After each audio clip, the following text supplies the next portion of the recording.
Oh,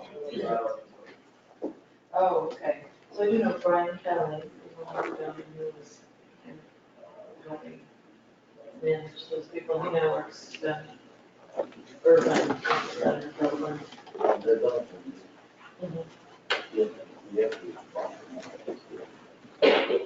There we go. And that's what I was confused. We also know Sutter's so small, and they went to take a lot more of that. So we look very, I think we're all. So where you know? Content building. That's very. Oh, really? Is that where you went for the training? You know what, we're the whole mission, I'm from the advisory side, consulting side, and. Rather than overseeing consulting for UHC, for the whole nation, we split the nation into 4 zones, and nobody knows what it's.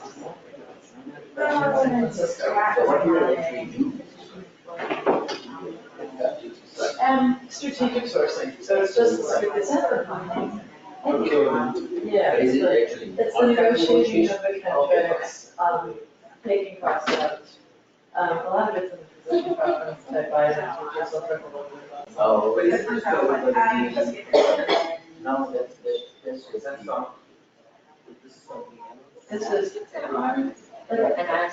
Yes. Implants, the implantable devices, the physician. Well, Yeah. Ensure that Like even the robot for, well, I might radio is, Green country should just, I don't use it for looking at. that is, but don't forget all the disposables. It's not the same. And that's, the one that you keep on. yeah, that is good. I have never used it as something for it. Watch out financials and purchase. Yes, the watch time, yes. We don't remember names. That's what it is. Yeah. Hey, I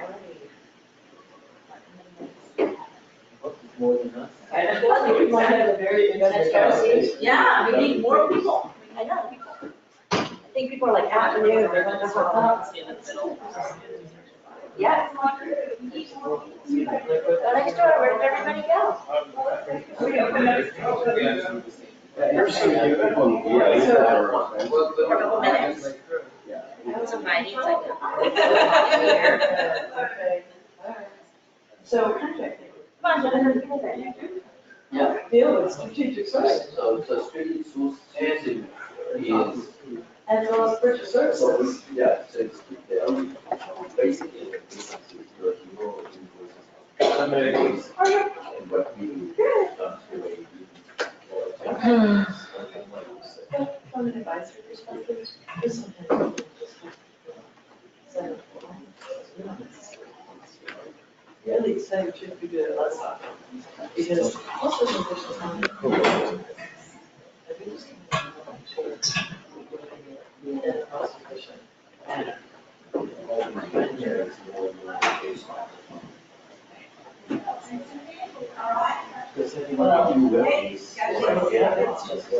That's more people. Yeah.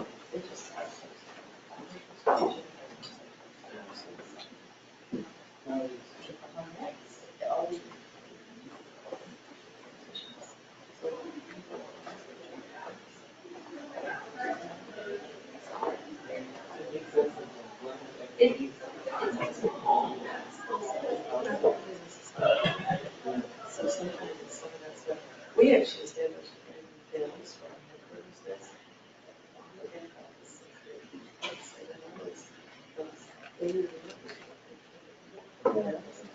They like help. Salaries for some time. Like just like.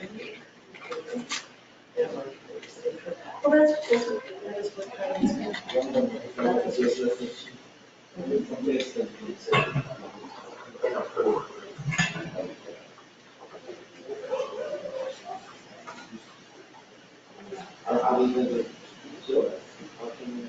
I am going to talk about taking the dust down with the next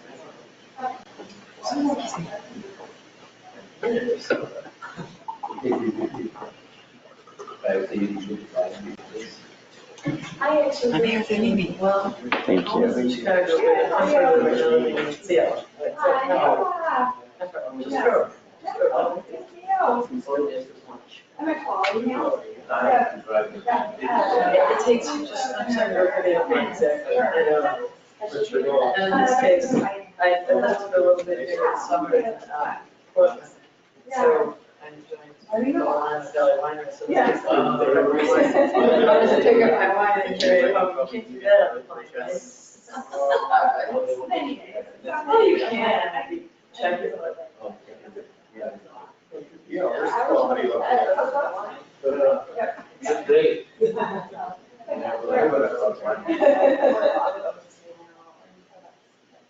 But I do think I'm probably the only clinician in the group, I'm a nurse. Yes,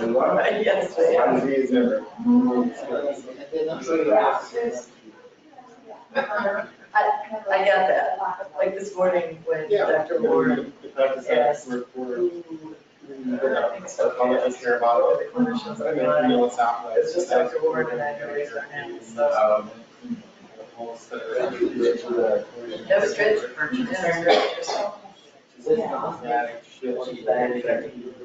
Well, you must not have to deal with that. Do you? It's the cancer. This is Tim Goofy. He's not very psychiatric. Hi, very good. Pleasure to meet you. That's How are I you? got that impression. I'm a quality. Oh. Yeah, yeah. So we came across that briefly at OHSU many years ago. Yeah. I've been in consulting for about 30 years. Yeah. There's a good chat. When I was a young man. Yeah. Yes. Well, that's pretty good. Well, I'll tell the whole story about my background. Well, I will tell you, when I go to California, she said, oh, she should seek help with that. How many employees is that? As a patient, that's what she provides. Alrighty, you ready? Hey, it is already live. We're live. Oh, really? I'm realizing that you're gonna read that whole thing, and I probably should have written it a lot shorter. Okay. Good afternoon, everybody. Thank you for being here. We're going to continue with our second finance breakout session. My name is Jennifer Dahl. I'm at the finance program chair, and so appreciate you being here to hear more about some finance topics. We're going to talk about some cost containment as well as some potential revenue growth opportunities. Our speaker today is coming to us from Vizient, and so a lot of great examples and good experiences on what you can do in an institution and ways to cut costs. So I think it's going to be a really good session for you. But we have Jane Resnick here. So I didn't realize, Jane, that you're an RN. I am. I was the only other person raising my hand earlier today when they asked who else was the clinician in the audience. Yeah, so I did not know that, so fantastic. So we get a little bit of a different perspective there. So, but Jane is a principal at Vizient Advisory Services. She provides oversight of consulting services for Vizient. She brings more than 25 years of experience in consulting in the healthcare industry, and she's a specialist in clinical resource utilization, quality management, and she's also led clinical and operational cost reduction, as well as revenue enhancement initiatives. And I have seen some of this work at OHSU, and it's fantastic. So I really look forward to her presentation today. So prior to joining Vizient, Jane led consulting services at UHC, VHA, and Joint Commission Worldwide Consulting.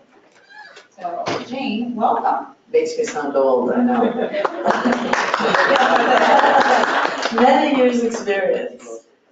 Thanks. I really do want to make sure that this is meaningful to this audience. So, there were a couple questions this morning about who was in the group. I noticed that it was only Dr. Warren and myself as clinicians. So I think I got a feel for a couple of people here who are in more of purchasing or in, pardon me? Contracting. Anybody else want to share like a focus area that you would like to hear more about? I mean, where do you work? What do you do? What do you want to learn? You want to learn about, do you have responsibility for taking cost out? Taking cost out of the system? Yes. Other financial, your organization has a financial goal for taking cost out? Of course, doesn't everybody? And for enhancing revenue, right? Of course. And yes, it is possible to do both. We have focused on helping our members, and we call our customers members, because they really are members and work with us over the long term, not just a one-time, a one-hit engagement. So they work with us over the long term.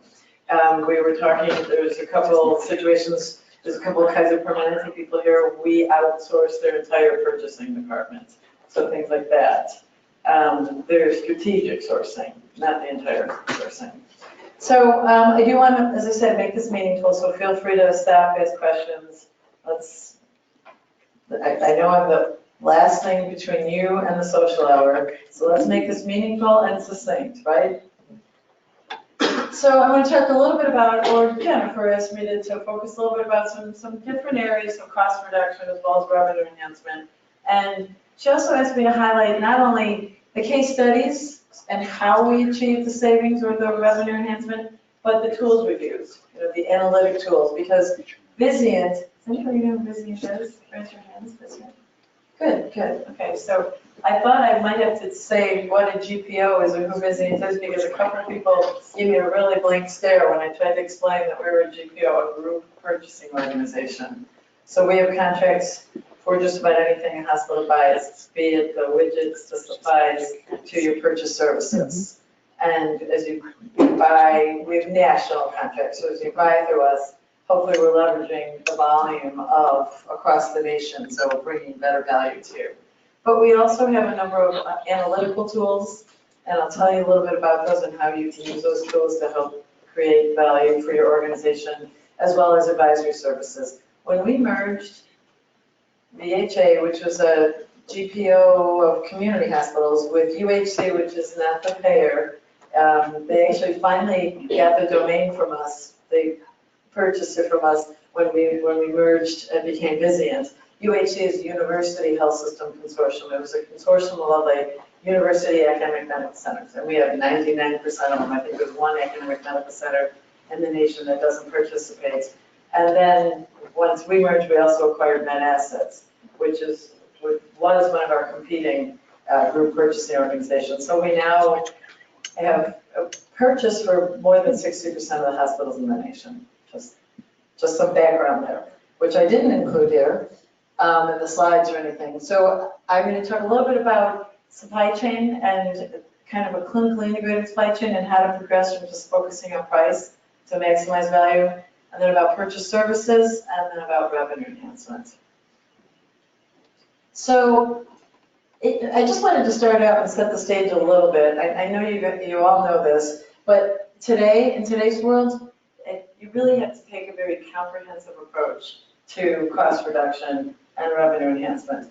Focusing on price, it isn't going to work anymore because we've done it for so long. And that was the low-hanging fruit. We've maximized price in many ways. Most organizations, I mean, it's a continuous process. You continually have to look at and make sure you have the best price and continue to negotiate and make sure you've got the most current contracts. But there's so much more to do if you create a clinically integrated supply chain and look at the usage and the selection and all of those kinds of things. But you have to look at the usage of not just the supplies, but the usage of resources. Resources are just as cost resource intensive. So blood utilization, drug utilization, lab utilization, pharmacy utilization, all of that. And organizations are starting to look at those kinds of things because we continually have to take cost out, and so we have to find new ways to do that. So we'll talk a little bit about how to move along this continuum, how to look at not only taking cost out, but also enhancing revenue, looking at clinical documentation improvement. Or there's a couple other areas we talked about enhancing revenue. I didn't really highlight any cases, but we've got a couple other examples I can at least speak to. And maybe somebody else in the audience has some good examples to share, we'll see. So when you're talking about setting up a cost reduction focus, you really do need to have a planned and systematic approach. You need to be sure to have, there's a couple key things that we always help organizations put in place. You need to have a systematic approach where you've got good data so you can assess where you stand, benchmark against other organizations, know where to target and where to focus your energies, and know where you're going to get the biggest bang for the buck. So you do have to have a good assessment. You have to have the right structure set up to it. That structure includes a governance structure. The governance structure, you need your executives engaged at the top level as well as physicians.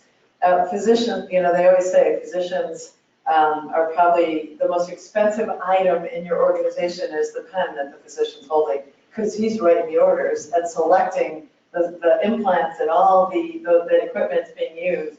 So the most expensive item is the pen he's holding and what he's selecting. So we always work with organizations to pull together a governance structure where once you set that goal, you're coming together as an organization to report and monitor progress. Because you're going to run into resistance, you're going to run into it with physicians, you're going to run into it within your departments, you're going to run into it with your nurses. Nurses are just as difficult to get to change how they do things as physicians are. I see a lot of people nodding their heads. Yes, they are. Sometimes more difficult, I think, right? Right, I agree with that. As well as your department heads, because your department heads or the leaders of those departments are often the ones who are owning and managing the purchase services type decisions. So on the kinds of services that you're purchasing. So you need an oversight group where you can report and say, they're deciding so they get $500,000 on the table here because they don't want to change. Is that okay with everybody?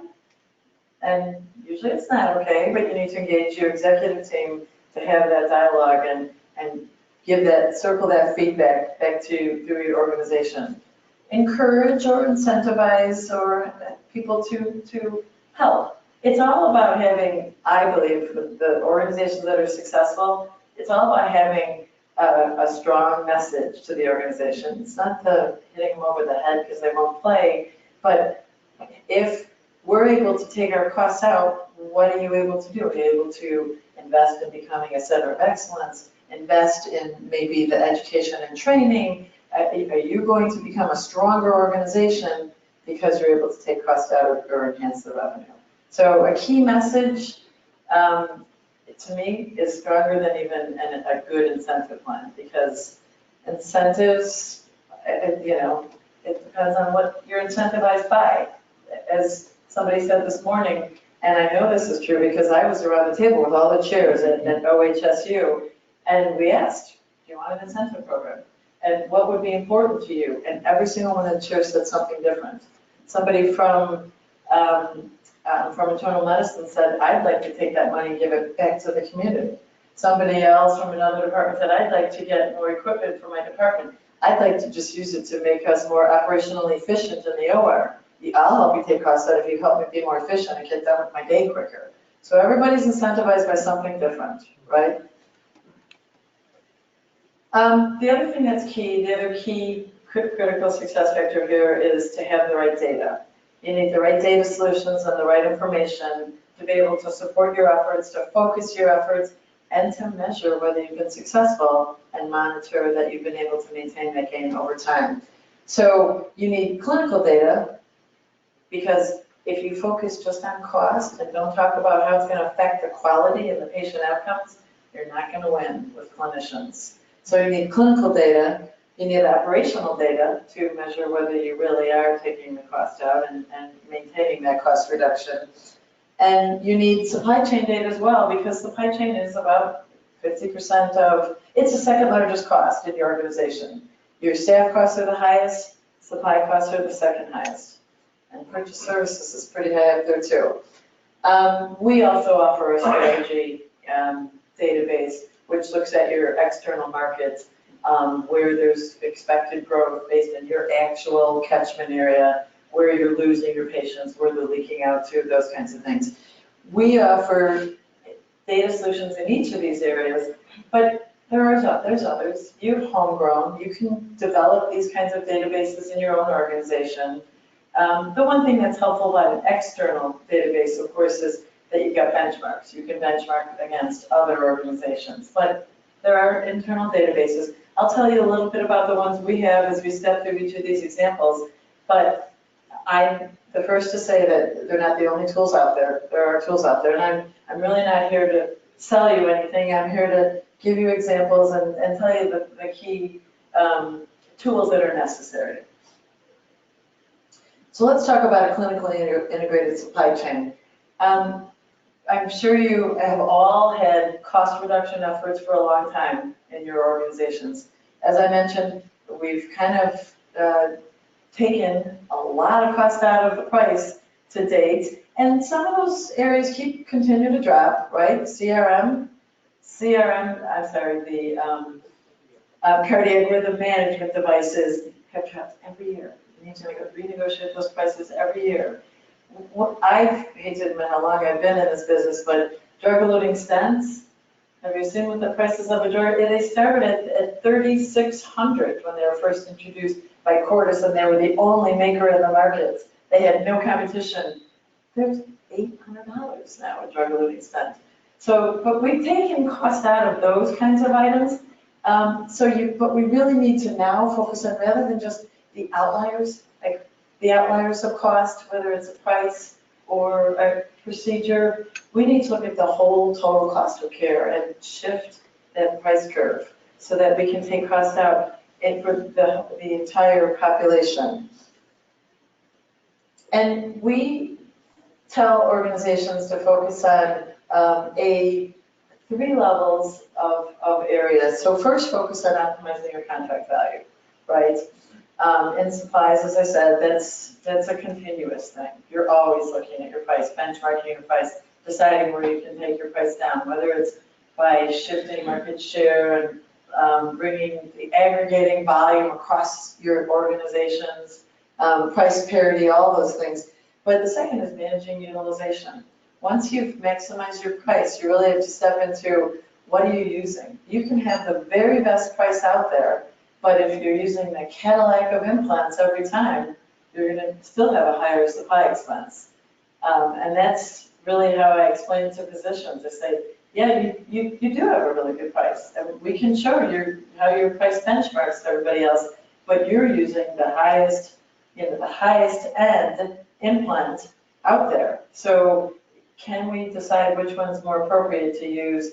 Do you really need the highest end hip implant for the 90-year-old patient? Those kinds of things.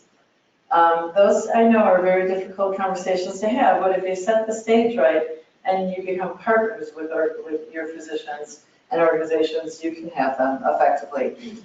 And then we believe you need to take it to the level of reducing unnecessary variation. Variation in healthcare is very common. Some variation is good, some is based on actual clinical judgment, as you heard Dr. Warren talk about this morning. Some of that's good. Not every patient needs to be or should be treated the same, and there should be some clinical judgment in there. But for routine procedures, there is so much variation right now that it is affecting quality, and we need to look at taking that variation out so we can improve quality and reduce the cost all at once. So I'll talk about a couple of different examples in those areas and how we approached those areas. I'm going to talk a little bit first about maximizing contract value by using our savings actualizer. It is a tool, it's an automated tool that provides benchmarking information on your price. Well, we can't tell you somebody else's price because that is illegal. And I don't want to be wearing stripes, I don't look good in stripes. But we can tell you that your price through savings actualizer on this item or on this entire category. We can say within this type of drug-eluting stent, you are at we call it the 50th percentile. That means 50% of the people in our database, which is pretty large these days, have a better price and 50% have less. The lower the percentile, the better. So you target getting to the 25th percentile, in other words, and having the best price. So that's good information to arm you to have those discussions with your vendors. We have 80% compliance with you, vendor A, and we're at the 88th percentile.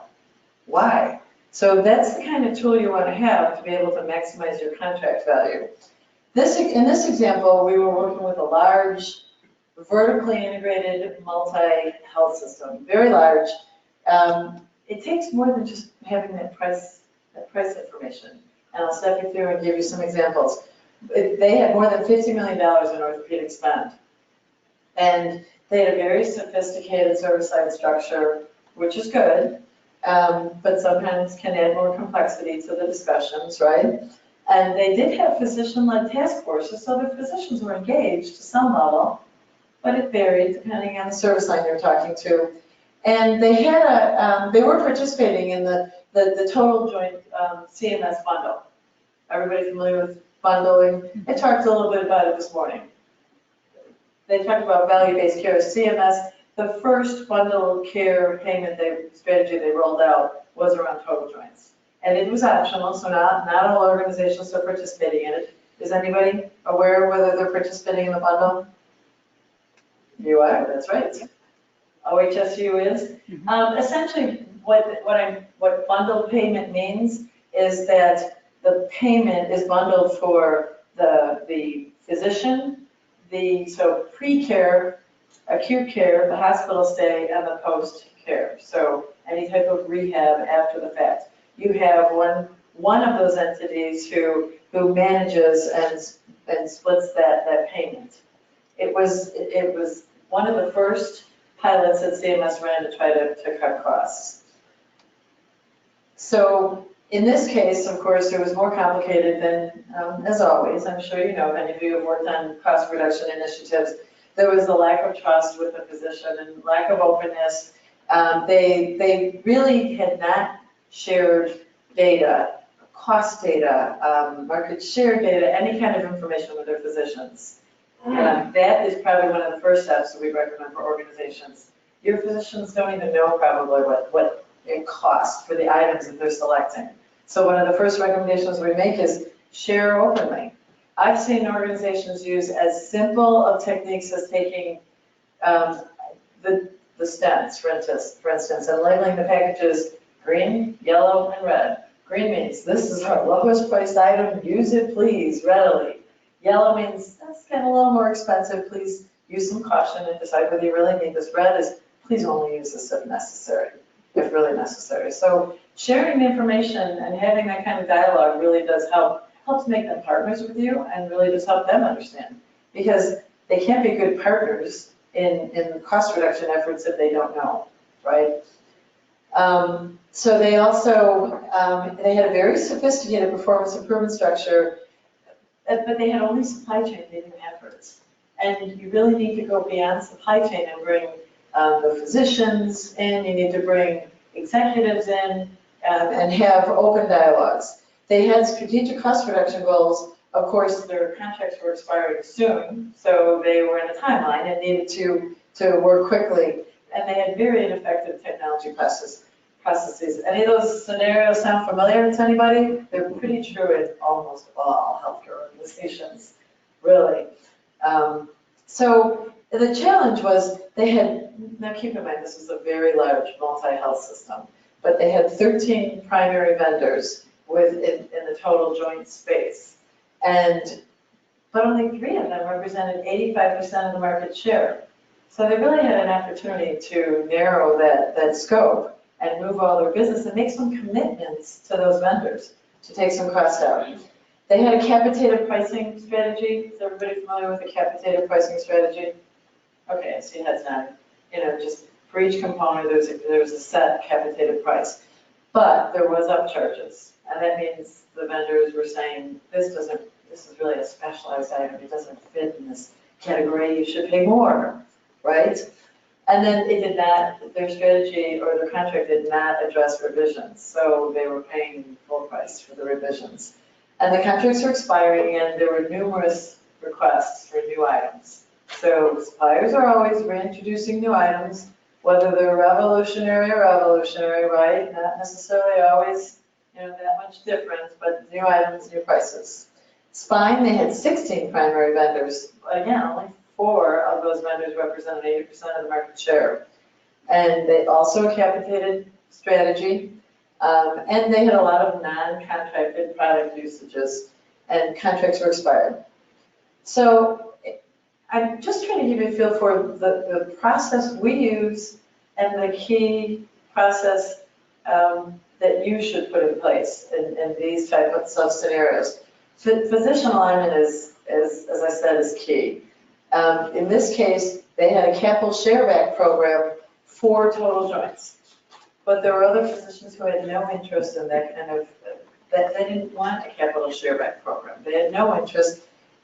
We call it, in the continuum, you know, there's the shareback program versus all the way to the other end where physicians just feel like it's good citizenship to participate with the organization and have the same financial goals as the organization. Their spine surgeons really just felt it was the right thing to do, and they should be good citizens and participate in the cost reduction. Data sharing was a key part of our role. What we brought to the table, we brought the financial data, the clinical data, because again, if you're going to focus just on the cost, I mean, granted, they need to know what their cost is, but they also need to know that the outcomes are the same, depending on the vendor. So for instance, Medtronic comes in all the time and says, the Aquamantis, you've got to add the Aquamantis to your total joints. Aquamantis is a cautery type device where, you know, they're trying to stop the bleeding of the extraneous vessels, but it's more water-based than the burning, the cautery burning. So Medtronic says, we're going to reduce the length of stay if you add this $500 to $1,000 more to your case cost. And so we bring the clinical data to the table and say, here's the procedures that use Aquamantis, here's the ones that didn't. Like the stay was the same. So prove it to us that there's going to be a difference. Those are the kind of conversations you can have when you have good quality data alongside with your item usage, alongside with your cost. Those are the kinds of conversations your physicians want to have. Don't just tell me about cost, tell me about the patient outcomes, because they do care about the patient outcomes. And then physician interviews, we talked to 70 different physicians to understand what are their needs, what do they need, what is important to them, how much does that supplier, that person standing at the OR side table help them when they're in the procedure, because they do, you know, they're offering, you know, a great deal of assistance within that procedure. Common themes were they really didn't, there was a lot of distrust between the organization, supply chain, and the physicians, and there were operational issues in the OR. You know, we can't get what we need. They pull things that aren't the right things. You've heard it all before, I'm sure. So we developed formulas. One key comment I will make that I see many organizations make mistakes on, they take what they're currently using and they just take that list of everything they're using and put it out to bid. Well, what do you think happens when they get the prices down on those items? Well, those vendors are going to just shift the usage to the items that weren't on the list of what you're using. So you create a formula and say, this is what we're going to use. Everybody agree, tell me everything you use. Or you take the entire catalog from the vendor and you get a negotiated price on everything. Because, you know, they don't just, suppliers don't just say, oh, I'm going to lose $1 million, that's okay. No, they're going to do whatever they can to shift it back to where they can up, right? So that's one of the areas that we always tell people, please make sure you're covering everything when you go through the RFP process. And then consistent messaging, as you know, talk, I'll say, and communicate all the time. This is just a visual of the savings actualizer. It can tell you, as I said, not only your index, let's see if I can do this. It doesn't work, no point, but it's all right. The 34.3 is saying that their pricing is better than 70, I'm doing the math there, 75.7% of the price points that we have in the database.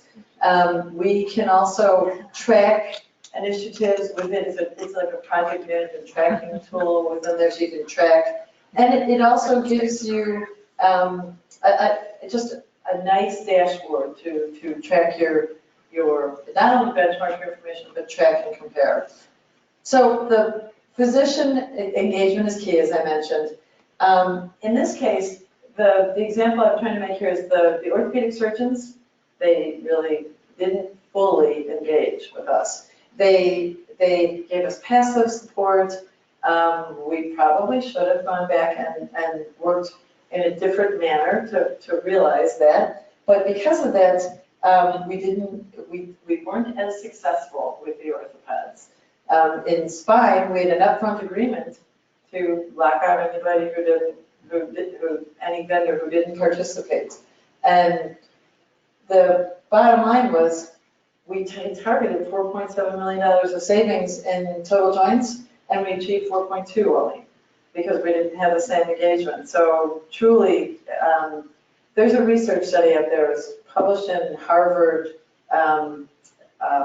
review that rates the various elements and how they relate to the success of your cost reduction efforts.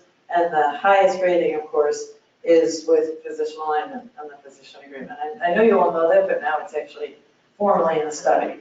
So we ended up narrowing it down to 15 new agreements and capitated pricing, but we also included revisions this time. I'll give you an example, though, of how powerful and important it is to include physicians when you talk about this capitated pricing in the next case. But with spine, when we targeted 1.5 million, we achieved 1.7 million because in this case, the physicians were 100% on board and they agreed to exclude any products that did not meet the requested price. So another example, and this I think highlights again the engagement of physicians. It's not only when you talk to them in the beginning and bring them to the table and make sure that you all agree on the same strategy, that they're going to be able to, work with the vendors that they want to work with.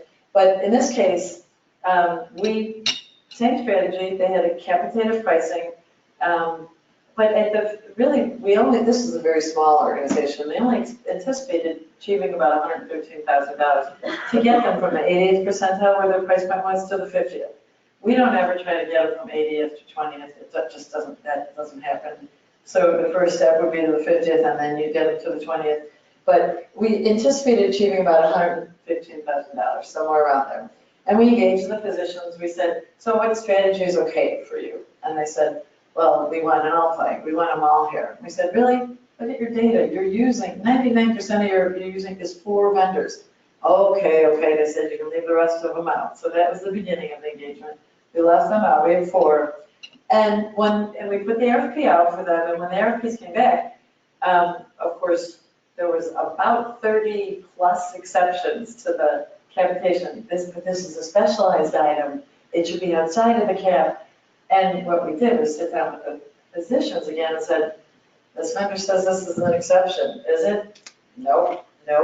We narrowed it down to 1 exception by asking the physicians, is this really an exception? So don't just accept from vendors that this is different, it should be an exception. You bring it to the physicians and say, is this really an exception or doesn't this fall into this category? By narrowing down to 1 exception, we actually ended up achieving $410,000 in savings. So that's a key. You have to remember working with the physicians even when you get the responses back. And that represented 27% of their spend. So it was a big win for that organization. Uh-oh. Hit the wrong button. Managing utilization with procedural analytics. Same exact structure, really just gives you price comparison. Procedural analytics is a tool that helps you look at the utilization and the selection of products. Because if you're looking at this, and again, you might have a tool to do this too. Many organizations are developing a tool to do this internally. In procedural analytics, you need to know what are all those items used in the procedure, whether it's in the cath lab, whether it's in the OR, what are all those items, and you need to be able to compare from physician to physician and understand that utilization so that you can get to that efficiency and use level. Procedural analytics not only tells you what you're using, so you can compare, you're using 5 of these, and here's what your peers are using, and you can compare internally, but you can compare externally as well. But again, it gets at that, it's charge agnostic because you have to be able to compare across charges, but you also want to bring in that outcomes data. Because just like I said with that Medtronic example, you got to know that the outcomes are a part of that equation as well. So you can evaluate and compare what service line are you really way out of line compared to everybody else's cost. In this case, orthopedics shows the greatest threat, so we knew to drill further. We drilled further within orthopedics and for this organization and said, so within which procedures? And in this case, it showed that the total joints was where they had the greatest variation compared to everybody else. So we drilled further, and now we looked at what are all those items that are used and where is the greatest cost. So what you can see down at the bottom here is by physician. And now we're saying by physician, here's your average cost per case. And those buckets represent the various items that we use. This focuses only in on the procedural area, so you're talking within the OR or within the cath lab. So what we're seeing here is the implant, the cement, the ortho other, those kinds of things. We have another tool where we look beyond the procedural area, but this is really looking just at that procedural area. We can, though, pull in the patient outcomes, like we pulled in the patient age, the length of stay in this case, the complications, and readmissions, because again, you want to have those outcomes as part of the discussion. And then really what we drilled on in this case was utilization of bone cement. And we looked at by physician, you're using bone cement this often, and we can compare that to not only their peers within the organization, but the external, because that's the kind of dialogue you need to have. They need to see the usage of their peers. So the success story I'll share with you here is really tied to the utilization of orthobiologics. This was an organization, it's in the Mid-Atlantic area, where actually it was an academic medical center and they had over $10 million in orthobiologic spend. But by being able to pull together and aggregate all the different orthobiologics that they were using and show them who was using what, how much they were using, what types of patients, how the outcomes compared, we were able to narrow down the orthobiologics they used and were able to save them $1.6 million. Again, we had to pull in the outcomes data. We had to show them the cost of the different orthobiologics. We also try to, wherever possible, pull in evidence-based literature. Doesn't always exist. As you know, it isn't always as unbiased as it could be. But in orthobiologics, there's probably a little bit more than in the evidence and the research than in implants. Implants, very difficult to find evidence-based literature to say one's better than the other. But anybody else have any other success stories in this arena? Oh, I know, you're waiting for that social hour. All right, 3:30. Let's talk a little bit about reducing clinical variation. Has anybody started down the path of addressing clinical variation? I'll repeat what Dr. Warren kept saying this morning. It is just hard. It is really hard because now you're talking about establishing, what should care look like for this patient population, and you're asking physicians to kind of come to a consensus or an agreement so that you can decide when is it appropriate to use blood? When is it appropriate to use this particular drug? When do we utilize the ICU and for how long? And those are just hard conversations. So this is when you really need good data and you really need strong evidence. The process that we use in clinical variation is really to, again, you got to start out with data and evaluate the benchmarks and the trends. As I said, we use the clinical database, and I'll tell you a little bit more about that. Is anybody familiar with the Visian clinical database? You probably have from, because OHSU uses it. So where does it say OHSU? Oh, it does. Well, I guess I forgot to take that one out of the slide, but it's all right. We did use it at OHSU. Yep. We did. But in addition to having this data in clinical variation, you really need to go out and understand the current practice. You need to go out and look at what's happening, because data doesn't always tell you the story. You don't understand the full picture until you actually see what's happening. You go into the OR, you observe the procedures, you see what's going on with the patient care, and you have to talk to the clinicians and ask them, what their needs are, what they believe is going to be successful. Engage the physicians, share that data, have those discussions, implement the improvements, but you also have to build in processes to ensure that you're going to be able to sustain again. Like a defined pathway, like going back to your order sets and making sure your order sets match what you just agreed to, because your order sets are driving a lot of what happens in practice. You know that, right? All those order sets that they pull out that are standard. I did not even know that was in there. That animation was in there. That's where it comes from. Okay. So again, in reducing care variation, you've got to look at all of these areas, not only maximizing or optimizing your contract, but blood utilization. There's literature out there that says in a total hip replacement, the evidence says it does nothing to improve the care. Knees, there's some evidence that says it may improve the care. I have a titanium hip. I know exactly which hip it is. My poor orthopedic surgeon. I went with the Orthopedic Network News printout and said, so which implant are we using? Oh, you are going to be so high maintenance. And what approach? And ask, are we using blood? And why aren't we using? So it was a journey. It was definitely a journey with my orthopedic surgeon. But you need to look at ICU utilization. You need to talk about what's the key issue with orthopedics is what's the best site of care? Is it inpatient? Is it outpatient? I'm sure you all know we're transitioning to outpatient on those types of procedures.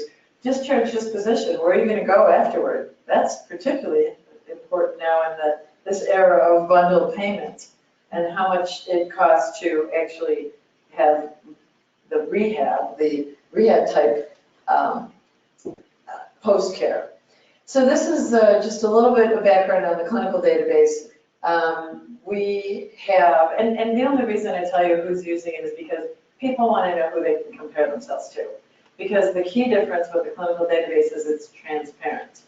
I believe it's the only one out there that's transparent. So what that means is you can say, okay, how does my total care, my total hip care, drug utilization, blood utilization, whatever, how does it compare to Mayo?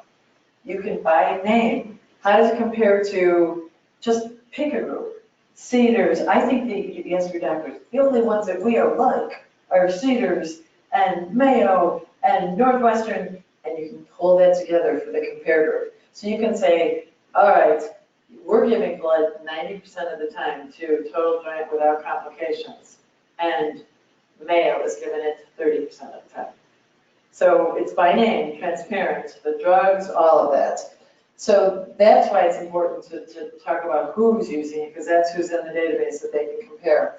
The clinical database, full transparency, as I said, it's got an index approach, much like what Seth was talking about earlier today. It's a risk-adjusted, there's a risk-adjusted model, and the risk adjustment is by each procedure, and so it's your actual patient population. And every year, we do a full-blown research study to determine what factors are driving outcomes, what factors are driving length of stay, what factors are driving the cost, what factors are driving mortality for every patient population. So when the doctor says, yeah, but my patients are sicker than his, that's why I have a higher cost and a greater length of stay. No, actually, when I look at this risk adjustment model, it looks like yours are just the same. So it does have a risk adjustment model, and we use the index kind of procedure, just like Seth talked about. If you're at 1, you're exactly where you're expected to be on the expected cost. So we can predict an expected cost, an expected length of stay, expected mortality, and if you're at 1, you're exactly where that patient population is expected to be. If you're below it, you're better.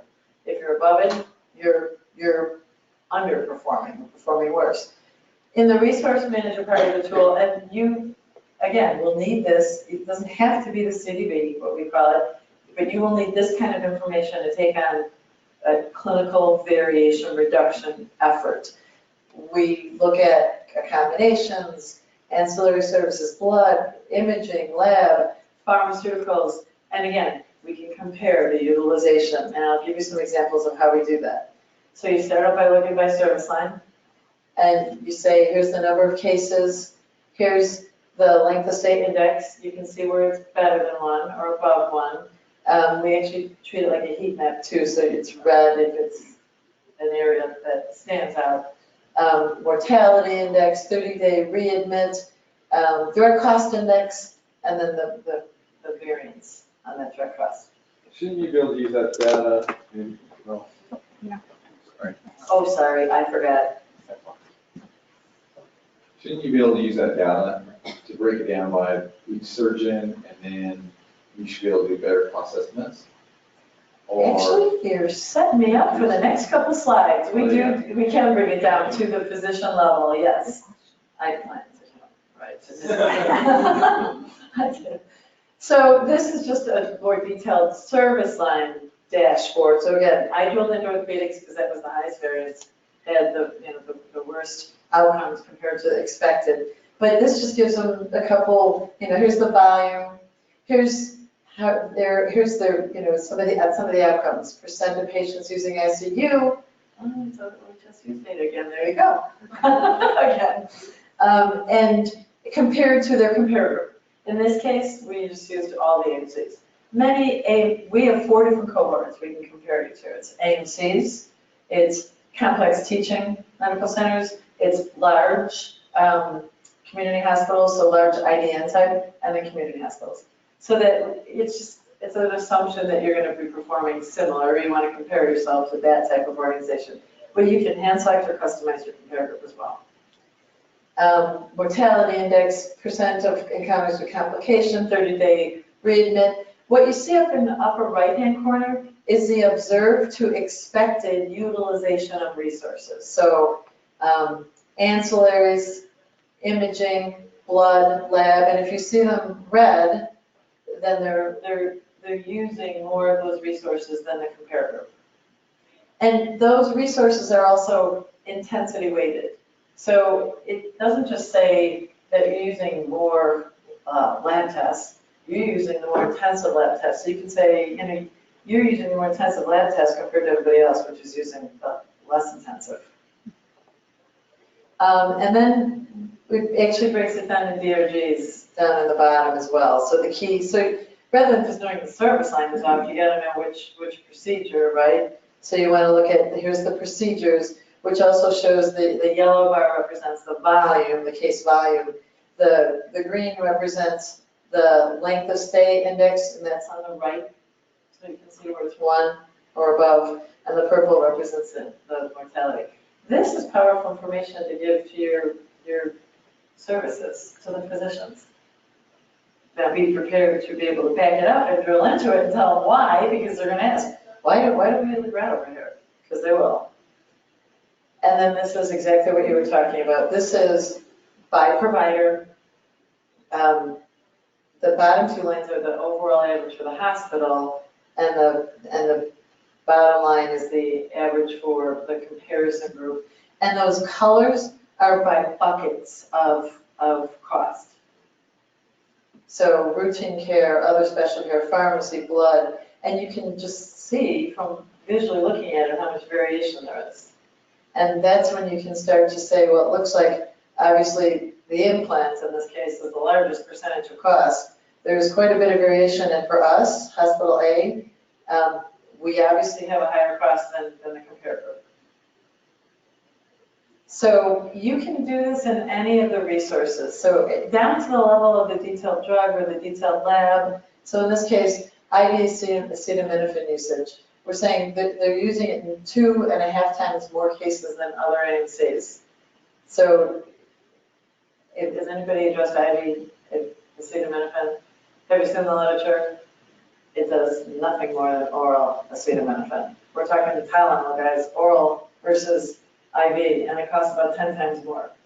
So it's things like that where you want to bring that kind of information to the table and show, look, we're using it for total joint replacements 58% of the time, where other AMCs are using it 22% of the time. And you can take that down to the physician level, and have those discussions.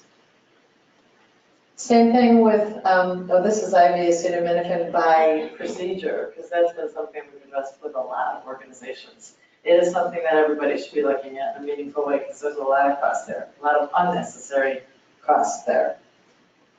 Here's the procedures, and here's the green was this organization, the hospital we were working with, and compared to the other MCs. But again, they can say, your doctors can say, I want to compare myself just to Cedars, or I want to compare myself to, and I should say, this tool, this clinical database, I should point out, was a University Health System Consortium tool. So it was at first primarily AMCs, but now since we've merged and put so many organizations together, we now have, there's about 103 academic medical centers in the nation, and we have about, I think we're like 99 or 100 of them in the database, but we now have about 400 plus community and other hospitals. So there's just as large of compare groups for any size organization.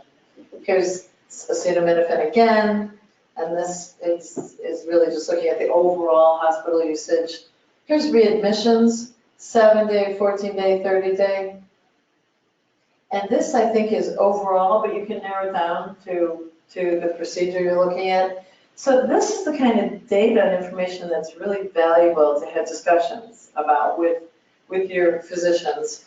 And this, again, is just a case study, a success story we had. But when you have that kind of information, when you have, you can compare and benchmark utilization of resources, you can compare the direct cost, you can compare it by physician, and when you bring important evidence to the table, you can achieve results like this. With Vanderbilt, we took $1.2 million of cost out in robotically assisted bariatric surgery.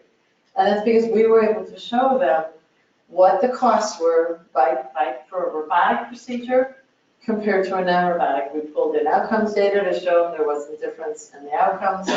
And we brought the literature to the table to have that discussion as well. And we came to an agreement with the physicians at the table to take 75% of those robotically assisted cases to non-robotic.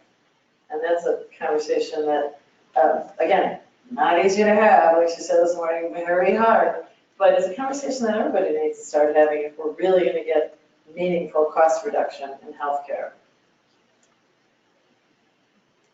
Another example, staple line reinforcement. And again, this was actually using our procedural analytics, the procedure-focused tool, which tells you exactly what they're using. But we're able to show these physicians, look at the difference in your cost per case because of the different kinds of reinforcement that you're using for your sutures.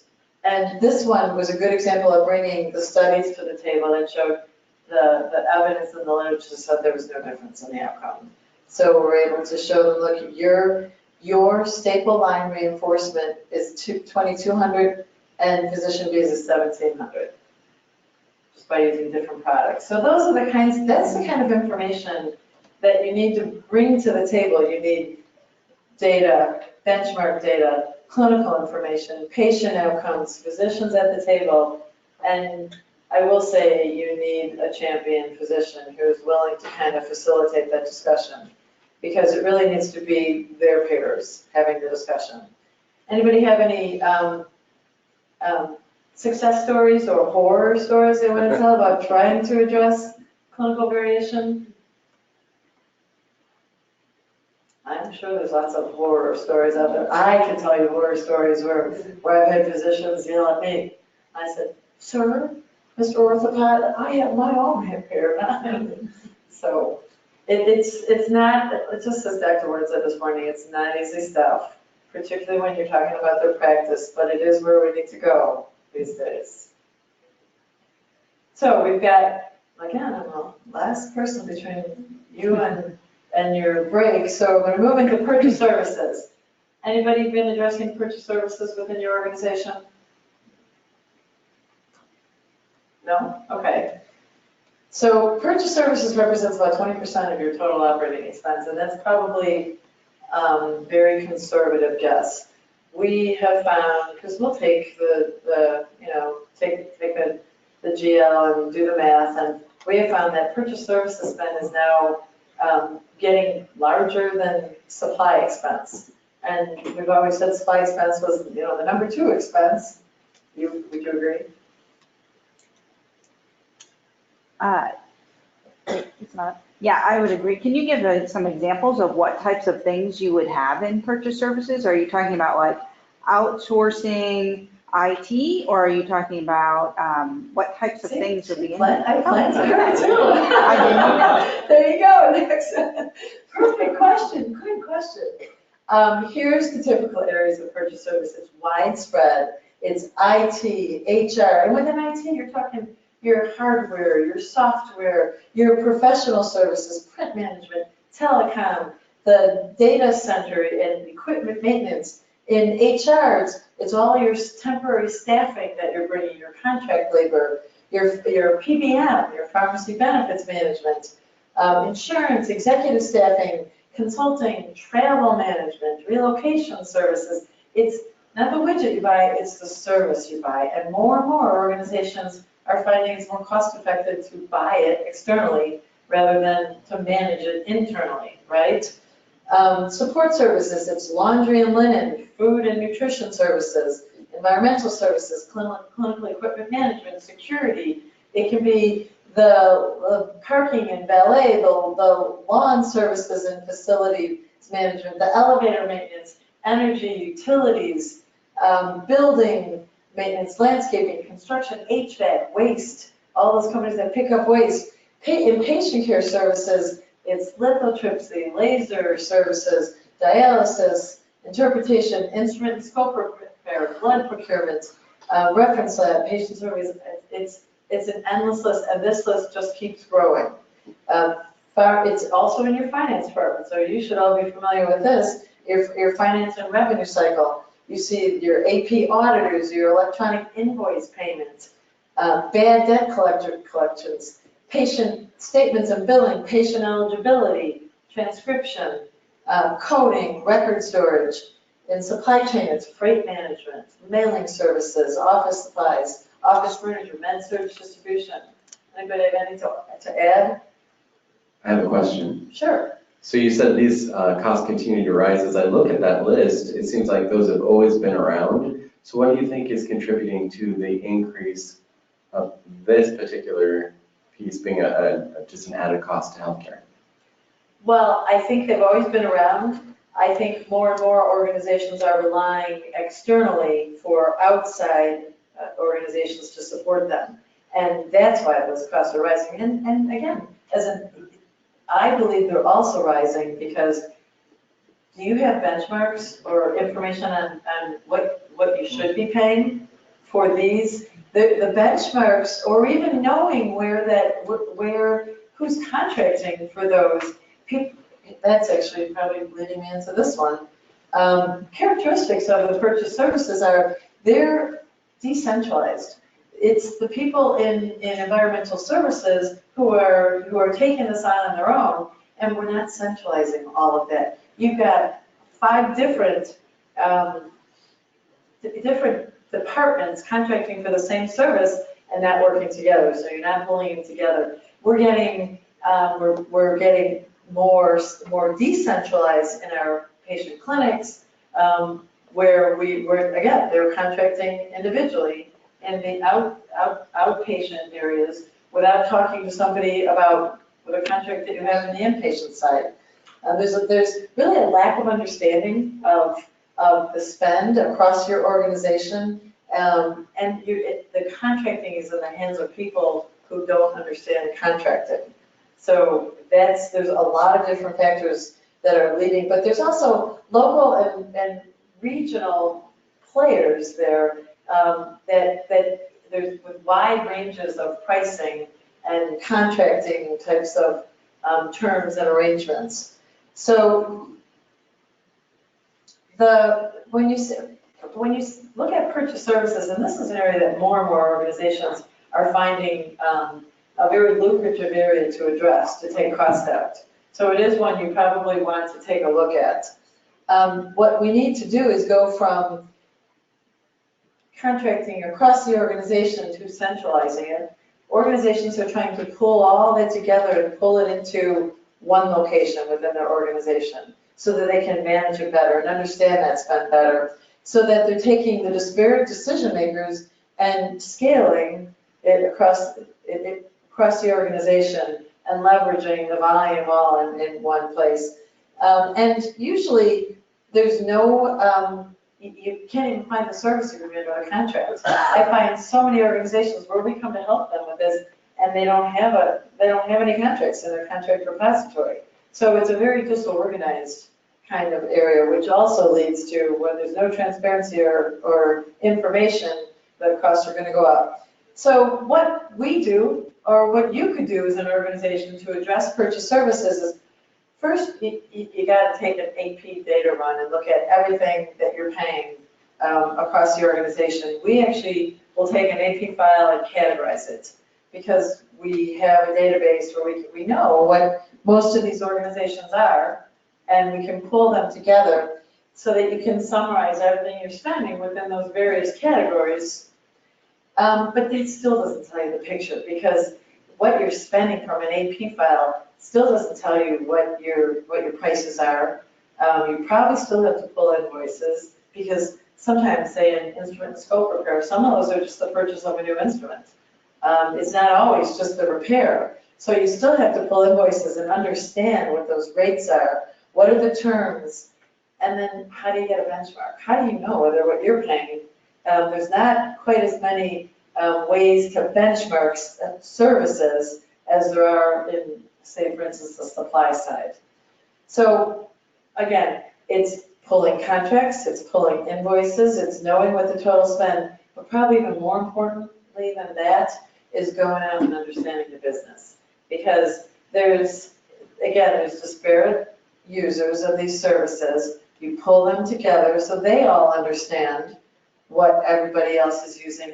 And you need to understand whether they're getting good service, what's included in the service of their contract. Is one getting good service and one isn't? The business is important, because you're not going to be successful in consolidating or in achieving a new contract or even new terms or new services without having a good understanding of the business and the buy-in of those key stakeholders. So you need to pull them up to the table and have those discussions. And then you need to decide which ones you're going to target, because if there's contract timing, your contract you may be locked into a contract. There's always local considerations. In many organizations, we find that there's relationships with local organizations within your community that are important to the organization. So you've got to look at all those factors and decide which ones you're going to target. We actually have within this Busy and Savings Actualizer, we have a purchase services module that still doesn't give you as much information as we can on supplies, but we're trying to pull it together so that you can benchmark your pricing, you can benchmark your terms, you can understand what you've been paying over time and make some of those decisions. So again, you can use this tool. There's other ones out there. Does anybody else use another tool? I'm not going to tell you the names of the other tools that are out there. I do know a couple. You've heard of Valify, right? Valify or some others. There's others out there. So here's some success stories for us within support service. FANS, everybody knows FANS as Food and Nutritional Services. Sorry, I hate when we use abbreviations. And when I worked at the Joint Commission, we had a list of acronyms, and it was about 15 pages long. So I'm just sort of used to acronyms, we have used them horribly. So FANS is Food and Nutrition Services and Environmental Services. And in this case, with this organization, they had inconsistent performance. That's what the key stakeholders told us. In some places they had good services, some places they didn't. But keep in mind, when you're talking about food and nutrition services, you're also talking about age gaps, right? And so you really want to make sure that your patients, your patient populations are happy. This plays into a whole bunch of other areas of dissatisfaction. So in this case, while they were receiving good service from their food service vendor, which was the same as the EVS, they were not receiving good service from the EVS side. And they wanted to bring their staff, they wanted to make the food service leaders their own staff. They wanted to move. So we helped them to put out the RFP, and when we do that, we actually not only benchmark information, but we'll run the whole RFP for them, because many organizations just don't have the time and the energy to do right. You've got your day jobs. So they sometimes just want help for somebody to just run that all for them, to compare all the results when they come back, to make sure they've met all the requests, those kinds of things, and compare the RFP responses. So we did that with them, and in this case, while we put out an RFP for 3 different vendors, and we evaluated all of them, we were able to achieve $4 million in savings. It was a large spend organization, but there's a lot of money in the service contracts. In another example, in this case, we increased the incremental revenue over a year, and this was because we were looking at the retail food service areas, and they were losing money in each of those separate areas where they couldn't understand why they were losing money. But we were able to do a full financial analysis of, because that's what you really have to do. What are you spending in each of these different food service areas? And we were able to look at those outpatient type areas and identify how they were cannibalizing business of the cafeteria, and why they were losing money in the various outpatient areas, and help them enhance their revenue by $1 million. So these are areas that really you can address and look at and can help significantly for your organization. This case of laundry and linen, many organizations just outsource part of their laundry and linen. Sometimes you outsource everything, but sometimes you maybe you own the linen and you just outsource the laundry. Sometimes it's all outsourced. So you can look at a variety of different ways to do that, a full managed service. In this case, we're able to achieve more than $750 million in this case. And this is an example in IT. IT is always a challenge for organizations, but there's a lot of money there, a lot of expense. And typically what we end up looking at with organizations is their relationships, not only with their software vendors, with their hardware vendors, but also the support that they have, the external support in consulting services to support and maintain the maintenance of their equipment. And those are areas that are often maintained or contracted for through your IT department. But again, they don't have the benchmark information. You really need the subject matter expertise to come in and be able to talk their language and understand that business. We do, for each of these areas, bring in a subject matter expert, because you really need to have somebody who has worked in that arena. Wouldn't you agree? Has anybody ever tried working within the IT arena to take costs out? It's a very specialized area. So you need somebody who's, I actually tried to bring in a consultant who did not have that experience, and I will tell you from my experience, it doesn't work. So you do need to it doesn't work at all. So particularly when it's a nurse trying to talk to somebody in IT, right? So you learn the hard way. Questions about purchase services before I move on? Okay. Anybody have a good success story in purchase services? I think we have somebody right here. Hi, I worked with Vizient back when it was VHA. Gloria Faust, I don't know if you know her. I do. Gloria's working right now on purchase services at University of California, Irvine for me. Because I oversee all the projects of the West. So yes, I do know Gloria. Okay, well, I didn't think. Gloria lives in Oregon, doesn't she? Yeah, she does. She does, I knew that. So we were able to do purchase services contract for self-pay, contract for a health system in Southern California. And then I worked with Kyle Moyer, who's moved on, but I've worked with him on 2 or 3 different projects as well, in coding as well as in bad debt collections and others. So. It's a small world. I was at VHA, as I said, before UHC, so maybe we were there at the same time. I was at VHA from about 2000 to about 2008. Yeah, and I did a presentation in the Texas office. Small world, right? So don't forget about addressing purchase services when you're thinking about those cost reduction goals. There's lots of money, lots of gold in them there hills, as they say. Yeah, I've actually seen it work even with your, your food vendor that's supplying, your bread and your, everything. When you redo that contract, it's surprising how much you can get contract creep when you use the same vendor for year after year after year.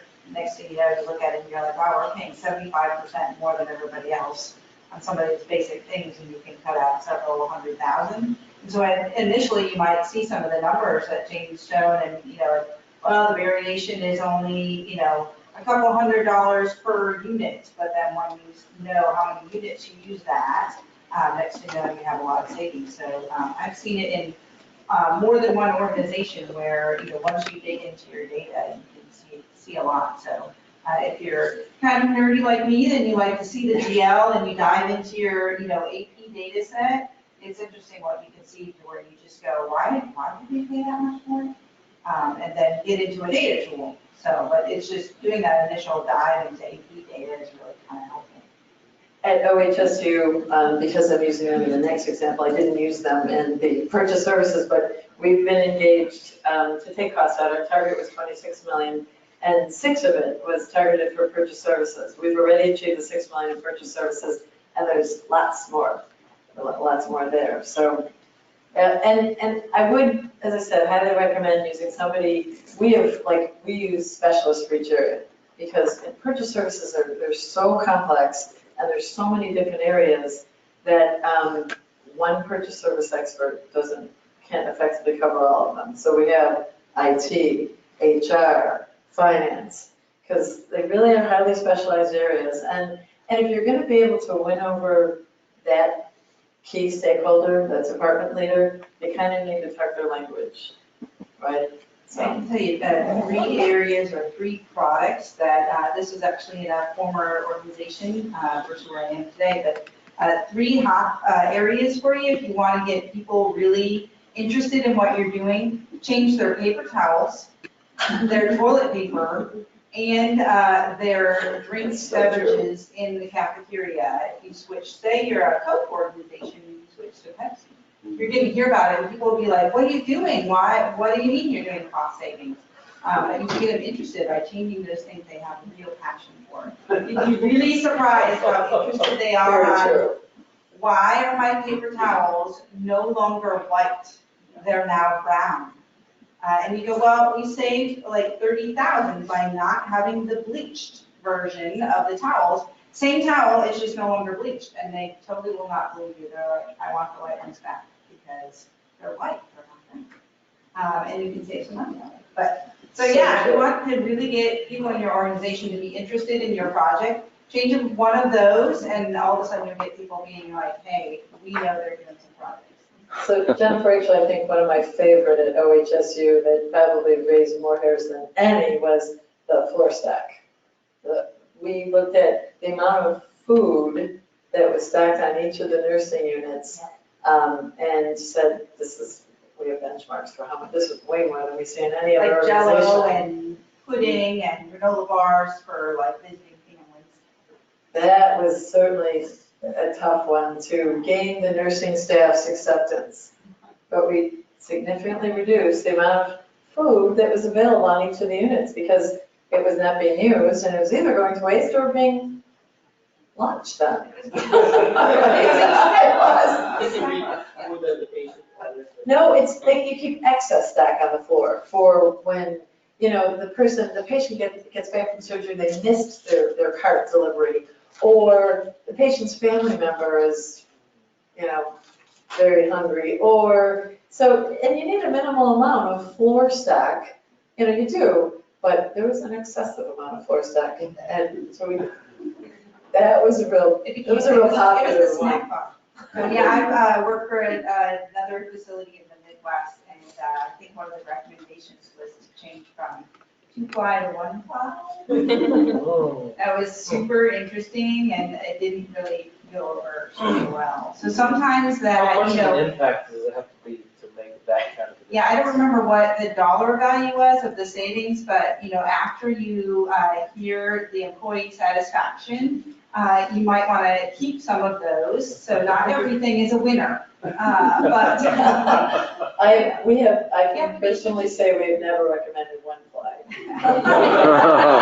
Never, and I would not ever recommend.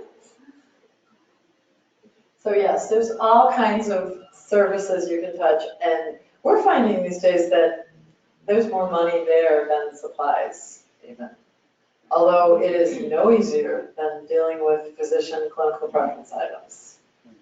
So you have to be sure you have a planned systematic approach. You have data, you have information, you have expertise to discuss, what it really means.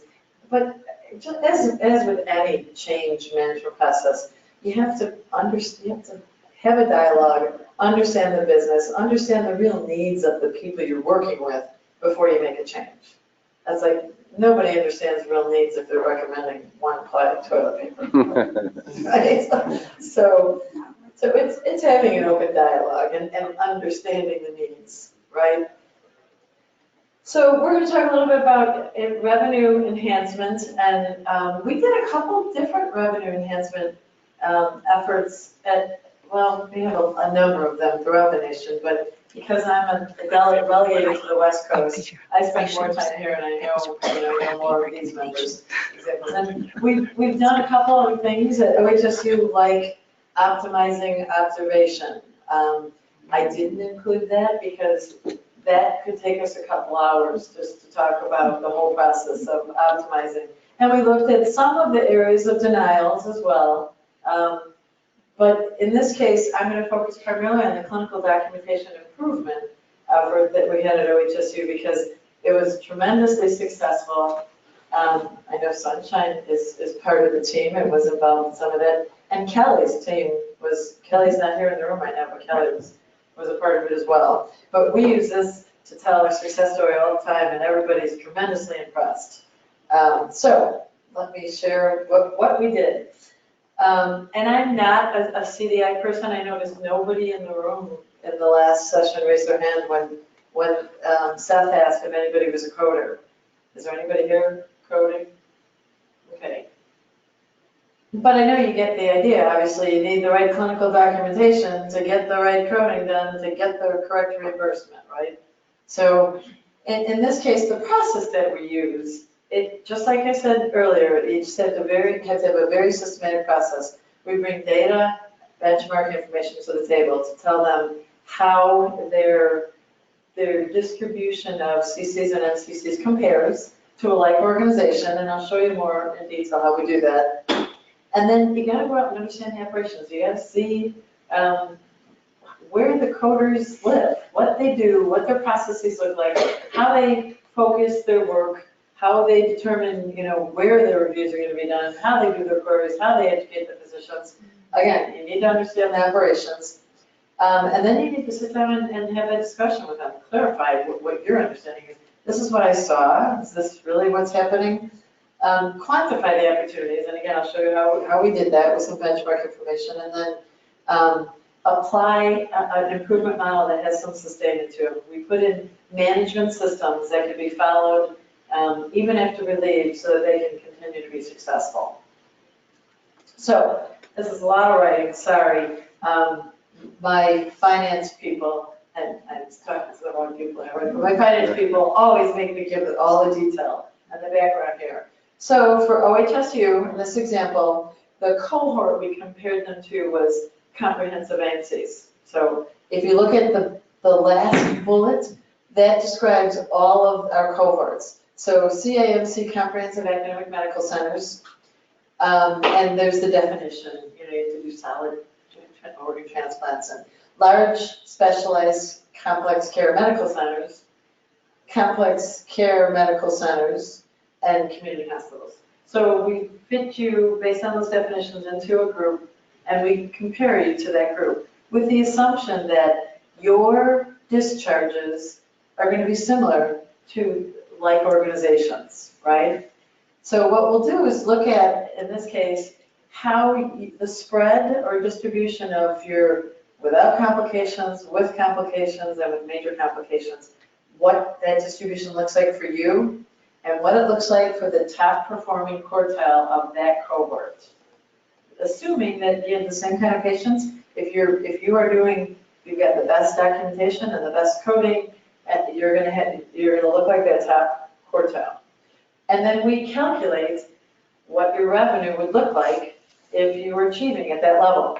So every place I go, coders say, or the leader of the coding and documentation unit say, we're doing that. We're achieving 8 million more in revenue every year through our queries of doctors and gaining additional documentation so that we're doing it. We're already achieving this. I say, I know exactly what you're achieving based on, this is what, I know you are. I'm telling you, you still have more to achieve to get to the top performance. And we base it on, in this case, it's based on our clinical database data. So whoever's in our clinical database, like OHSU is, they're feeding us, we get their discharges every month. So this is very current data. In organizations that aren't using our database, we first pull public data, so it's 2 years old, you know, it's Medicare data, but because they can feed us their most current 12 months of discharges. All you need to do is tell us the DRG, and we can, and who the payer was, and we can do the same calculations. I will also tell you right now that I can do it for any of you here if you want to give me a card afterward. And if you want to, it's not as meaningful if you're not in our clinical database, and I'm going to do it on 2-year-old data, public data. But if you want to feed me, and I can give you the spreadsheet, if you want to feed me your discharges and your last 12 months of discharges, I can do that comparison for you and tell you how you're performing compared to that top quartile in that, right? So let me know. But in this case, we said if you were performing at the top quartile, you'd see 6 million more in revenue. So and this is, as I said, how we do it. So this is just an example of one DRG. With craniotomies, the national average for shouldn't say national average, because really it's the top quartile average. For complex academic medical centers, they see only just above 20% without complications. And look at the large percentage they see with major complications. And all OHSU is seeing, this is at the outset, the beginning of our engagements, is a much smaller percentage in the purple with the major complications. So we do the calculations. If you see what the difference in reimbursement is for without any complications, it's 17.5. It's 24 with CCs, and with MCCs, it's 29. So we just do the calculation for every DRG. If you were to be performing at that level and seeing discharges, capturing CCs and MCCs at the level of the top performers, we told them you would see 6 million more. They wanted, your CFO said to me, oh, that is not true. So we are not going to target 6 million. We're targeting 4 million. So they wanted to target 4 million. And you know that's true. You know, just, oh, Jane, you are not going to raise our CMI. You know that? I said, I'm not measuring this on CMI. I'm measuring it on your actual discharges. And so we targeted 4 million. But what we did first with OHSU is we did an assessment, and we looked at the number of people they had, and we looked at their operations, and we said, you know, for one thing, you're about 4 people short. And they did hire additional people. I believe it was 4 that they hired at that time. And correct? Sunshine's smiling. So we actually took the average revenue that it was being produced by the coding staff and the clinical documentation improvement staff, not the coding, I'm sorry. And we actually raised the bar and said, with 4 more people, you should be able to achieve this. And I'm telling you, we can achieve 6 more on top of that. So we raised the bar, the baseline, where they were starting based on the new people, the brand new people. And what we do is work with the staff to show them where do you decide, because they're only looking at a certain percentage of records. How do you prioritize and decide which records you're gonna look at? What is your process? How do you review the charts? We have CDI staff sitting right next to your CDI staff, actually going through examples of records together. So how do you do your work? What do the processes look like? How do you focus? How do you do your queries? All of that. We look at how do you educate your physicians? How do you do all of that? You look at the lead staff leadership, the tools and technology they use, as well as the processes used and the people, and train the people. And what we achieved with OHSU by doing just that, refocusing their efforts, was 8.8 million more, and this is just Medicare revenue. So this isn't even accounting for all of the other discharges. And that's at 8.8 million above and beyond. Don't forget, we raised that to account for those 4 additional people that they added.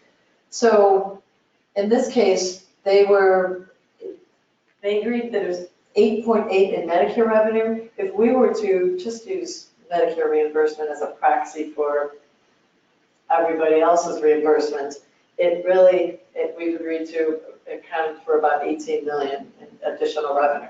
And you know that Medicare reimbursement obviously is a very conservative estimate for your private payers, so it really can significantly enhance your revenue. In this case, it improved the billed revenue resulting from queries by 69%. Do you have a question?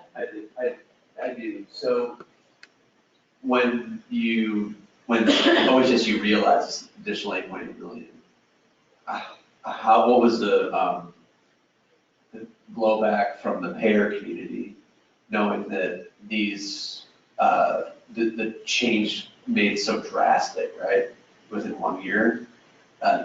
What was the blowback from the payers? Because this is not my area of subject matter expertise, I bet that Jennifer could answer that. Jennifer or Sunshine could answer that question better. Yes, so this was really, your gross charge. Obviously, that's not dollars that we got back in cash, so we're running about 40%, collection rate on average.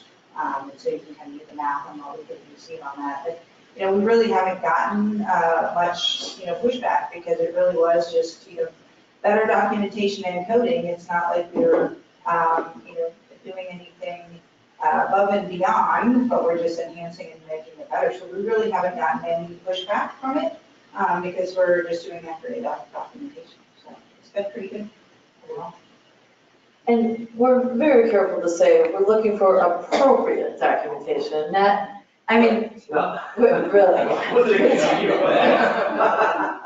But it is interesting It's clearly to see. appropriate documentation. It is interesting to see, how you can, code something with different levels, and you may have providers that it just becomes more routine to them. So a lot of our providers do higher level casework, so it might be a regular day for them, where in a community hospital, that's a higher level case. And so it's really just thinking about how to actually code that, and make sure you're getting credit for doing the level of work that you normally do.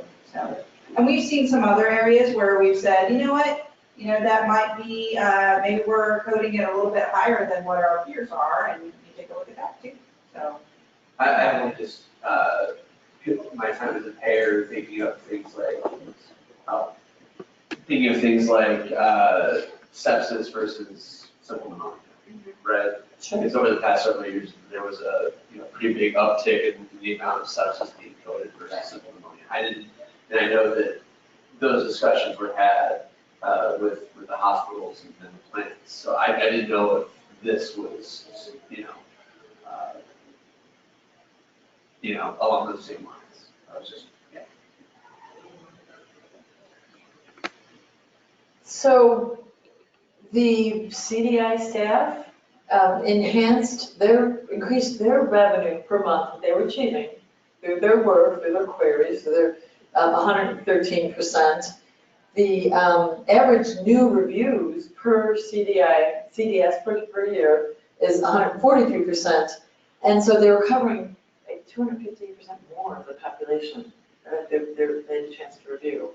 So we also need to point out, though, that this also enhanced the way they looked in quality metrics as well, because if you're not coding to the right level, the outcomes are not expected to be the same as well. So we have within Vizient, we use our clinical database, there is a quality and accountability study. It's actually an award that we provide every year. The members decide which metrics are important and which one we should measure everybody against. It's amazing how much this has driven performance. The performance has improved tremendously on these good quality metrics because it's a very competitive thing. We just awarded organizations on the stage for last year's performance in October in Vegas, and OHSU moved from a ranking of number 22 in the comprehensive academic centers to, that was expected 13, you actually were 12. You were 12, performed at a 12 because now if you've got the right coded DRG, there's a higher expectation of complications versus a non-complicated, you don't expect some of the negative outcomes. So it drives your quality as well, your quality performance on metrics. Anybody have experience where you've addressed coding and documentation and within your own organizations? This, if you have physicians who are not employed, almost all of the physicians are employed at OHSU, but we're working in community hospitals as well. We just kicked one off this week, which I'm going to make an effort to visit many times because it's right in the middle of Napa Valley. It's North Bay. Their physicians are not employed, and when they enhance their documentation, it ups their reimbursement as well. So this is something that's a win-win because the physicians are going to see a higher reimbursement for their services as well. So it really is an easy engagement of physicians because they want to understand and have help in understanding how to document appropriately to help them as well as the organization. In a situation like this, do you, thank you, in a situation like this where you're achieving, 113 to 143% results, you're more than doubling, right? Are you working with an existing leadership team and coming in and doubling the results for them? Or is this a new HIM director that's saying, hey, I have new ideas and new resources, I can do better? And I've sold outsourcing for 25 years, so I know sometimes they're, you can get some pushback. This isn't outsourcing. This was training and developing their own staff. It was the existing leadership. Now, granted, they brought 4 additional staff on as well, but it was existing leadership. It hasn't changed, correct? And it was training and developing their own staff. So it really was a win-win. And we also make sure to put in systems and processes so that they can sustain this kind of performance and not see it drop over time, because we all know how that can happen.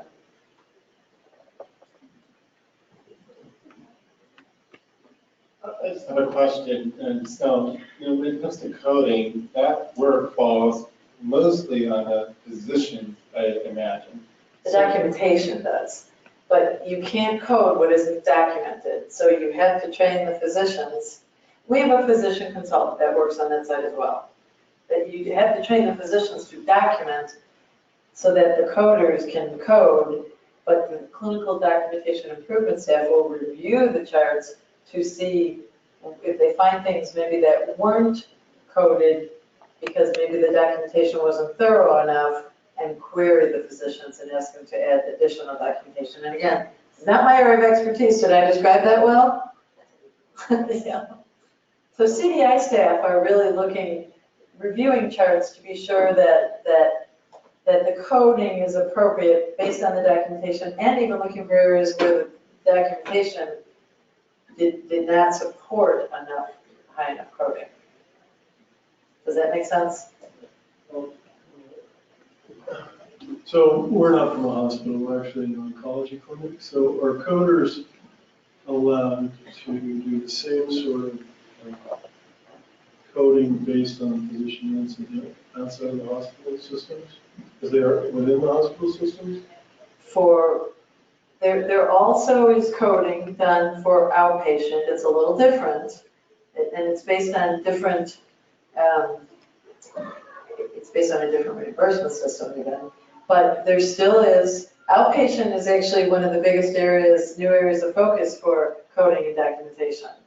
I do know that Angela Hunt, who's our subject matter expert who leads our coding and documentation services, just led a full discussion of outpatient coding and documentation at the national conference for coders, for CDI staff.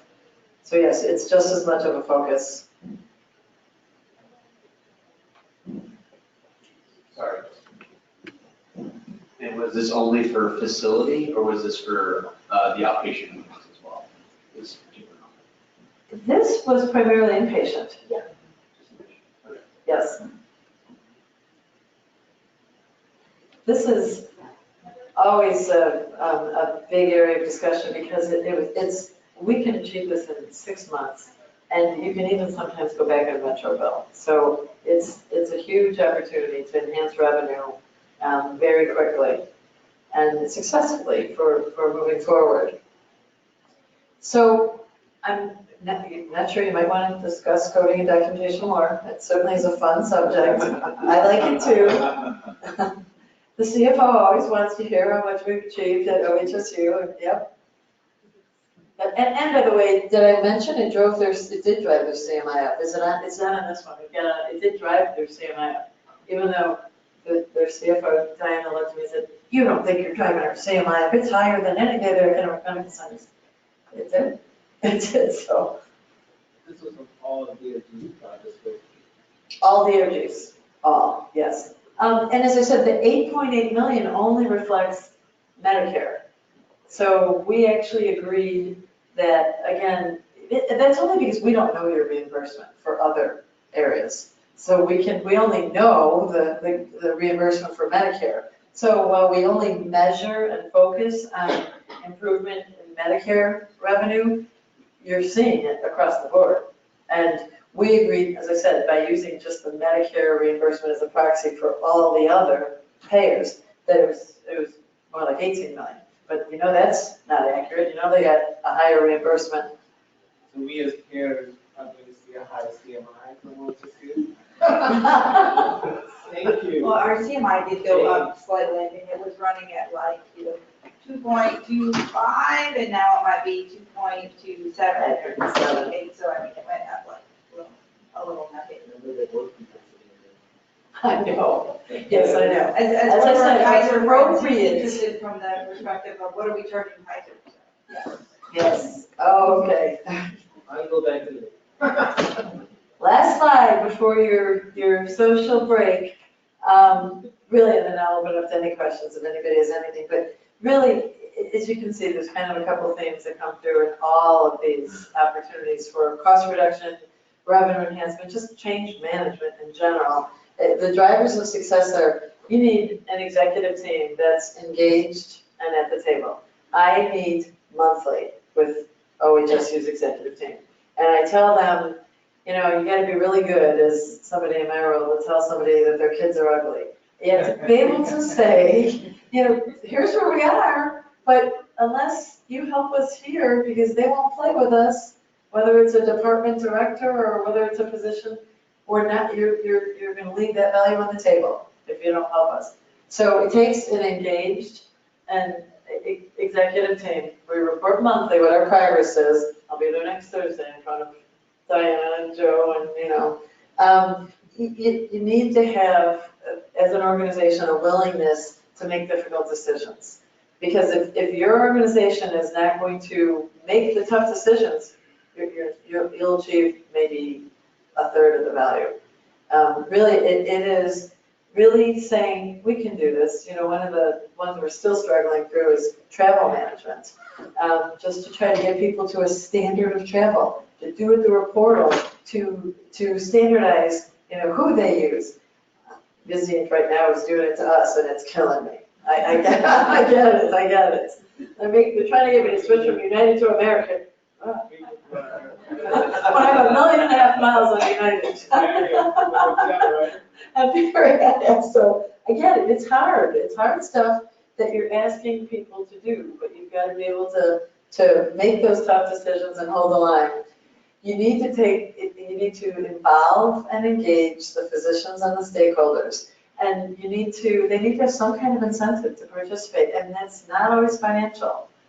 Sometimes it's, financial is hard when you're telling physicians that they're going to get a percent of it, it's going to go back to their departments, they could buy, new capital or whatever. Well, there's a lot more money in the orthopedic departments than there is in other departments. So it sometimes seems unfair. There's many times when you can say to surgeons, I will take the savings and I'll invest it in fixing those issues you have in the OR. We'll fix the throughput time, we'll fix the start time, we'll fix the operational issues so your life is easier. And that is, I can't tell you how many times we offer that up and physicians want that more than money. So you do trade-offs.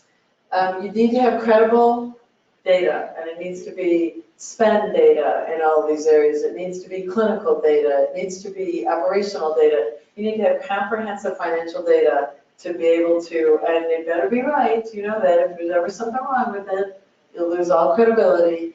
And again, I can't say it anymore, physicians need to be engaged. We actually built a governance structure at OHSU that includes all physicians who are at the table talking about products they select, what they use, whether they're going to reprocess certain products. And they're engaged, they're challenging each other. So.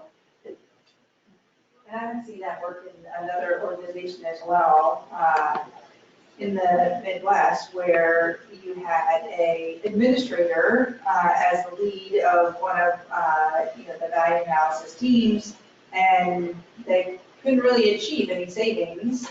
We flipped it to a physician leader, and within 6 months there was savings because there was buy-in.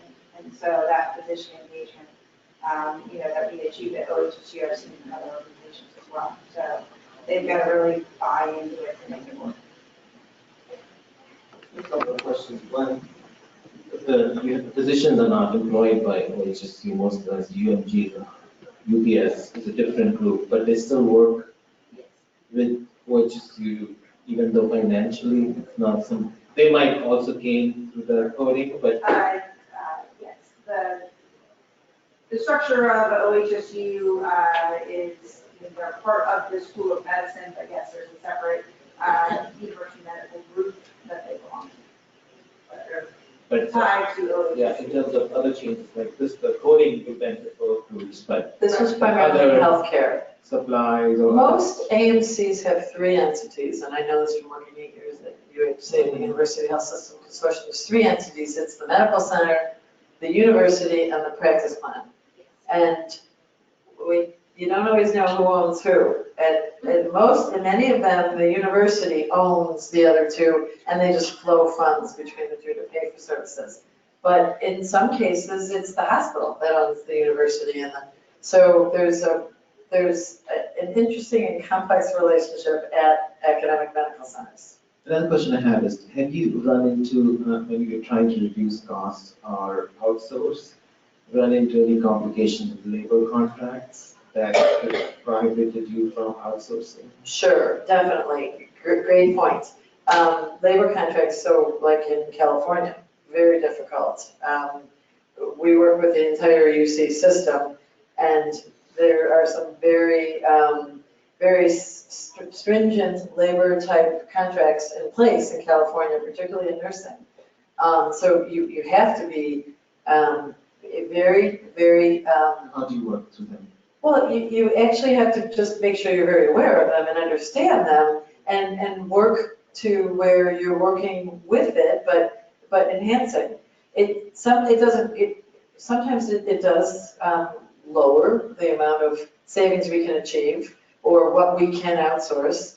But sometimes you're able to work with the organization to still outsource, even within their requirements of their union. It just depends.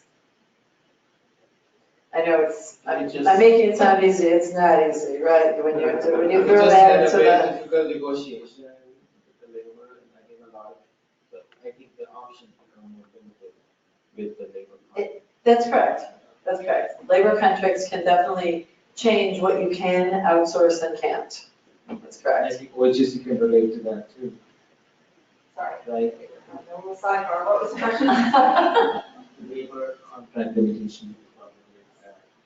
Yes, we can relate to labor contract and the unions and things. Things you can do are much more limited, so, we just focus more on using the right people in the right place, that have the right skill level, not necessarily focus that much on what is the wage that we pay. If we were to, look at something with Busy and on FTE and labor, it's more of making sure we have the right people in the right place.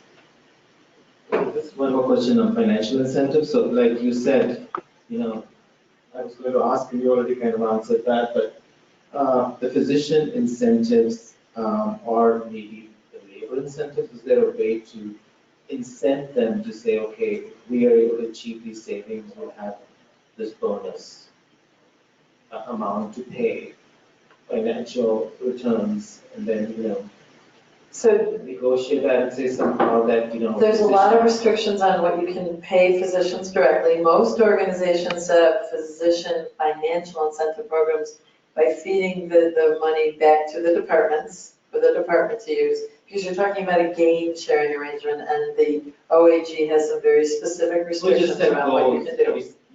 Organizations have goals for financial targets or whatever. If you achieve those targets, then employees get a bonus. So I'm wondering if that can be also. And that is set up for many, don't forget that most academic medical centers, through that practice plan, they're employed physicians. So you can actually set up incentives, and that's actually a hot topic right now in academic medical centers as well. They're setting them up so that it's an incentive plan. If the healthcare is achieving its goals and saving this amount of money, some of that goes into a pool that feeds the physician's incentive plan. So you can definitely set it up that way. And same for the labor also, or something that they otherwise would not agree to, maybe if there was some pool set out for, For bonus for labor. yes, certain percents can go into various things, can go into the incentive plan of the physician, can go into capital, can go into bringing in additional staff to support different areas. What I see a lot these days is in academic medical centers particularly is a portion of it feeds back into, and again, the healthcare organization has to be achieving its goals, but a portion of that will go back into the physician's incentives, but another portion goes back to the departments, and the individual department decides what to do with it, because every department is different. They may need they may want a research assistant, they may want additional capital, they may want operational improvements, but because they're so different, they let the departments and the department chairs decide in many cases. But gain sharing itself is, if it goes right to the physician's pocket, not working through their incentive plan or through their employment, is highly regulated by the OAG and has to be approved. Yeah, that sounds, I think physician comp would be a great topic for future meetings, is just to talk about what are the different scenarios on physician comp? What are the current trends? How are you managing from switching from a, worker RVU reimbursement to something else? Or do people want more based on your worker RVU and that you're getting paid for RVU?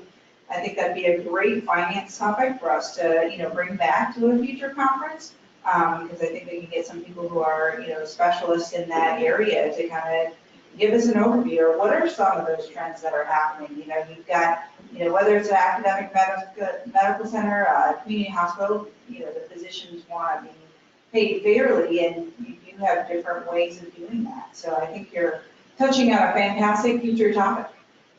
So, There you go. Yeah, so I think we're almost to the end of our time, so Jane, do you have any other items?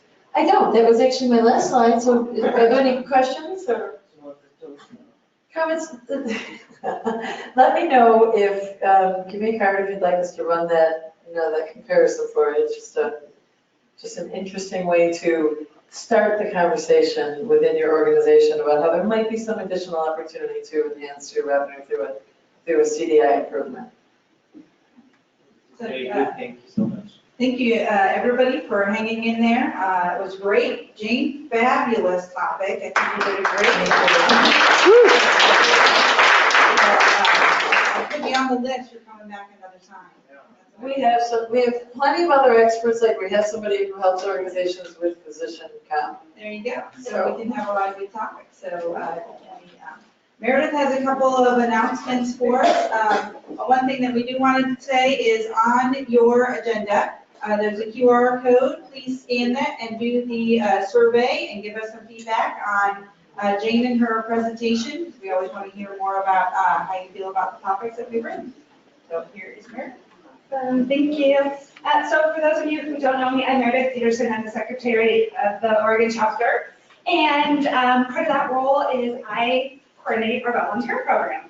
And so of course we have our defined board members, chairs and co-chairs, but there's a lot of ways to volunteer with the chapter. So if you can please commit a ton of time, there's special projects. We have tons of fun, lots of opportunities, lots of areas of different interests. So please come contact me, and I'm happy to tell you all of the opportunities. And then social hour next door. We're going to have a escape room, so super fun. We will not lock you in, but lots of puzzles and things of that nature. I think it's going to be a team sport, so looking forward to that. And then if you know Bobby, Bobby's in the room, it's his birthday tomorrow.